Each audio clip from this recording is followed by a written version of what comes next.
नमस्कार, मैं वंदना सिंह और आप देख रहे हैं प्रदेश टुडे। अभी हम मौजूद हैं भोपाल के कांग्रेस कार्यालय में और यहाँ हमारे साथ मौजूद हैं कांग्रेस प्रवक्ता रवि सक्सेना सर। तो सर सबसे पहले आप कैसे हैं? जी मैं बहुत बढ़िया हूँ। तो सर जैसा कि लोकसभा चुनाव शुरू हो गया है तो कितनी सीटों के साथ कांग्रेस इस पर वापसी करेगी? देखिए, मैं कोई भविष्यवक्ता तो हूँ नहीं कि ये बताऊँ, या हमने कोई ईवीएम सेट कर रखी है जो हम बताएं, या हमने कोई 360 सीटों पे लड़ रहे हों, या और कहते हो हम 400 पार करेंगे। ऐसा कुछ नहीं है। हम पूरी शिद्दत के साथ, पूरी मेहनत के साथ, पूरी ताकत के साथ चुनाव में हैं।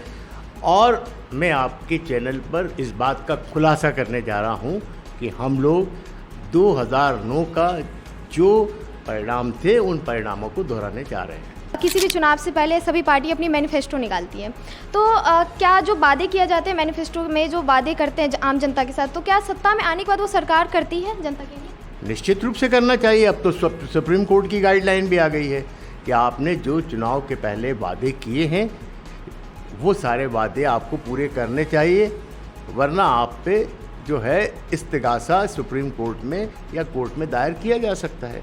तो कांग्रेस पार्टी ने जो 5 गारंटियां दी हैं प्रमुख रूप से, चाहे वो महिलाओं को न्याय की बात हो, किसानों के न्याय की बात हो, युवाओं के न्याय की बात हो, बेरोजगारों के न्याय की बात हो, सामाजिक न्याय की बात हो, हम उन सब पे जो हमने वादे किए हैं, जो गारंटियां दी हैं, उन्हें हम पूरा करेंगे। और इसका सबसे बड़ा उदाहरण है कि कर्नाटक में जब राहुल गांधी जी ने गारंटियां दी थी वो हमने सरकार बनने के तत्काल बाद लागू की। जो हमने गारंटियां हिमाचल प्रदेश में दी थी वो सरकार बनने के बाद तत्काल लागू की। और अभी हाल ही में तेलंगाना में जो हमने गारंटियां दी थी वो सारी गारंटियां हमने तत्काल लागू की हैं। तो कांग्रेस जो कहती है वो करती है। कांग्रेस रीत सदा चली आई, जो कहा वो हमने निभाई। जो हमारे प्रधानमंत्री हैं नरेंद्र मोदी, उन्होंने एक स्टेटमेंट दिया है कि अगर कांग्रेस सत्ता में आती है तो देश की जितनी भी संपत्ति है वो मुसलमानों में बांट दी जाएगी। इवन और मतलब जो महिलाएं हैं उनके मंगलसूत्र तक बात आ गई है। तो इस पर आप क्या कहना चाहेंगे? देखिए, इन सब बातों से एक प्रधानमंत्री की गरिमा गिरती है। इस देश में जवाहरलाल नेहरू, लाल बहादुर शास्त्री जी, इंदिरा जी, राजीव जी, नरसिम्हा राव जी जैसे प्रधानमंत्री हुए हैं, जिनकी फ़ोटोएं अखबार में जब छपती थी या स्कूलों में या कॉलेजों में लगती थी तो लोग उनको प्रणाम करते थे। आज मोदी जी ने इस प्रधानमंत्री पद की गरिमा को पूरी तरह से गिरा दिया है। मैं समझता हूँ कि इस तरह की बातें उनको करना नहीं चाहिए, क्योंकि अगर वो ये बातें कर रहे हैं तो सबसे पहले सवाल ये उठेगा कि क्या उन्होंने अपनी पत्नी के मंगलसूत्र की लाज रखी? वहाँ से बात चालू होगी, बात निकलेगी तो फिर दूर तक जाएगी। कांग्रेस पार्टी 55 साल तक सरकार में रही है। इंदिरा जी ने युद्ध के समय अपना सोना देश को दे दिया। राजीव जी की पत्नी सोनिया जी का मंगलसूत्र इस देश पर निछावर कर दिया। हम उस पार्टी के लोग हैं, हम इस देश को देने के वाले लोग हैं। मोदी जी ने अभी जो है नोटबंदी के समय जो घर की महिलाओं ने बचत करके छुपा कर पैसे रखे हुए थे अपने बुरे समय के लिए, वो सारा नोटबंदी से निकाल के लिया, जमा करा दिए। तो ये कुकृत्य तो आपने किया है, ये कुकर्म तो आपने किया है, कांग्रेस पार्टी ने नहीं किया है। हो सकता है कि यही जो आपने किया है वो आपको याद आ रहा हो, क्योंकि जो आदमी जैसा करता है उसको वैसी ही बातें याद आती हैं। जैसे कि अभी 22 जनवरी को राम मंदिर का प्राण प्रतिष्ठा समारोह संपन्न हुआ है, तो उसके बाद से लगातार कांग्रेस को निशाना बनाया जा रहा है कि उन्होंने जो निमंत्रण पत्र था उसको ठुकरा दिया। तो क्या समस्या थी?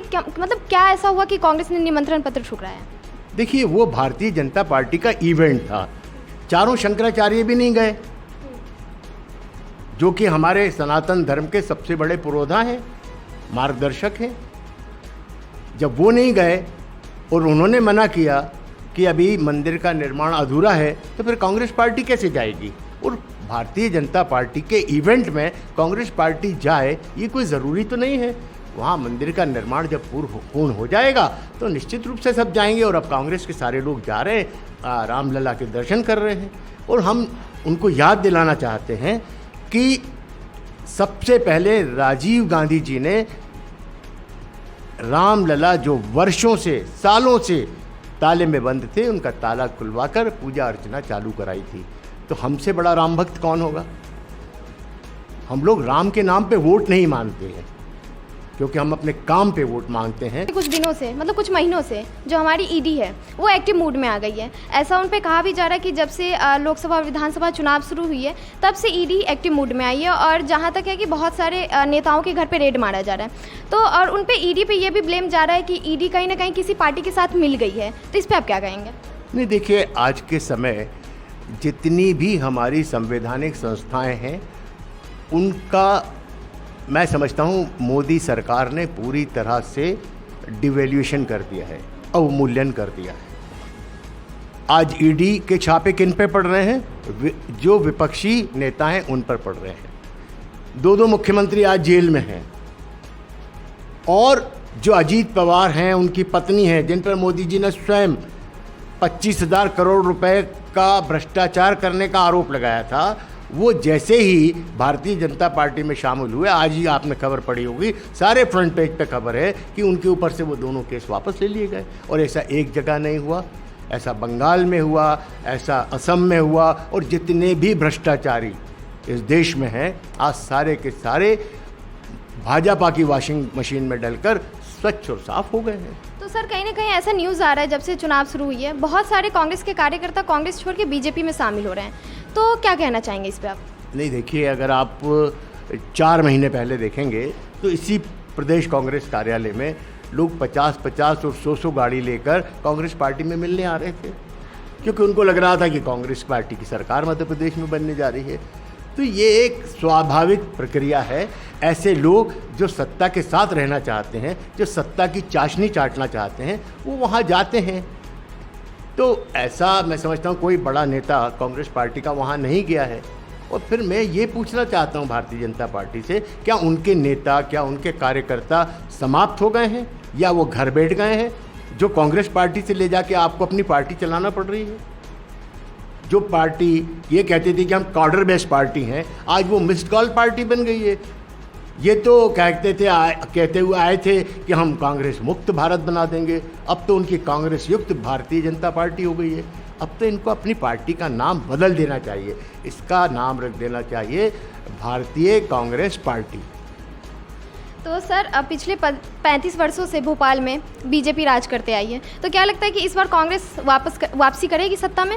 निश्चित रूप से। और कल जो मोदी जी को सड़क पर उतरकर रोड शो करना पड़ा भोपाल में, इससे आपको अंदाज़ा हो जाना चाहिए कि भारतीय जनता पार्टी की चूल्हे हिल गई हैं, उनकी धरती हिल गई है, धरती खिसक गई है। इसलिए मोदी जी को आज भोपाल में उतरना पड़ा। इसी के साथ बने रहिए प्रदेश टुडे वीडियो न्यूज़ के साथ। मैं वंदना सिंह, कैमरा पर्सन काजल केसरी के साथ।